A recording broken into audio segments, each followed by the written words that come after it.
జనగామ జిల్లా రఘునాథపల్లి మండలం గోవర్ధనగిరిలోని అటు శక్తి డైరీలో భారీ పేలుడు సంభవించింది. ఓవెన్ చాంబర్ కూలింగ్ కాకముందే తెరవడంతో ఒక్కసారిగా బ్లాస్ట్ జరిగింది. ఈ ప్రమాదంలో బాదం మిల్క్ సీసాలు పగిలి ఆ గాజు ముక్కలు శరీరంలోకి చొచ్చుకుపోవడంతో ముగ్గురు కార్మికులకు తీవ్ర గాయాలయ్యాయి. వీరిలో వివేక్, రామ్ గోపాల్ వర్మల పరిస్థితి విషమంగా ఉండడంతో మెరుగైన చికిత్స కోసం హైదరాబాద్ తరలించారు. కంప్రెషర్ లేదా ఓవెన్ వైఫల్యమే ఈ ప్రమాదానికి కారణంగా అనుమానిస్తున్నారు.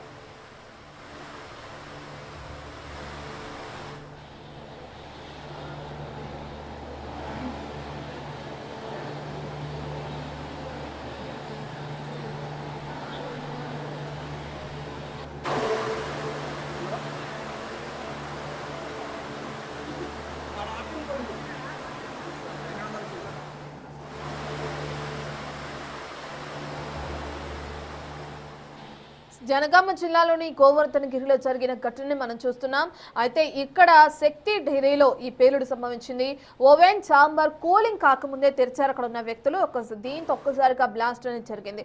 ఈ ప్రమాదంలో ఏదైతే లోపల ఉన్న బాదం మిల్క్ కి సంబంధించిన సీసాలు ఉంటాయో అవి ఒక్కసారిగా బ్లాస్ట్ అవడం జరిగిందని చెప్పుకోవచ్చు. ఒక్కసారిగా పగిలి ఆ ముక్కలన్నీ కూడా శరీరంలోకి చొచ్చుకు వెళ్ళాయి.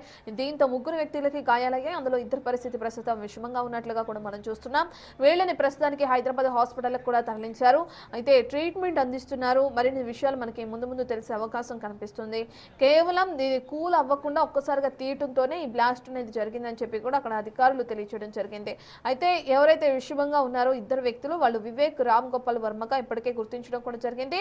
కంప్రెషర్ లేదంటే అదే ఏదైతే ఓవెన్ ఉందో దాన్ని ఒక్కసారిగా తెరవడంతోనే దాని వైఫల్యం కారణంగానే ఈ ప్రమాదం జరిగిందని పోలీసులు అనుమానిస్తున్నారు. కేసు నమోదు చేసుకుని దర్యాప్తును కూడా కొనసాగిస్తున్నారు. అండ్ మన బిగ్ టీవీ స్క్రీన్ పైన విజువల్స్ లో కూడా చూడవచ్చు. ఏదైతే ఆ గ్లాస్ బాదం మిల్క్ కి సంబంధించిన సీసాలన్నీ పగలటంతో ఆ ముక్కలన్నిటిని కూడా తీసి పక్కన పెట్టారు. అవన్నీ ఒక్కసారిగా వచ్చి శరీరంలోకి చొచ్చుకు వెళ్ళిపోవడంతో ఈ ప్రమాదం ఇంత భారీ ఎత్తుగా నమోదైంది. అయితే అధికారులు అక్కడికి చేరుకుని అన్నిటినీ సేకరిస్తున్నారు. ఆధారాల్ని, వాళ్ళకి సంబంధించిన దుస్తులను కానీ ఇతరత్ర ఆ సామాగ్రిని కూడా మనం చూడొచ్చు.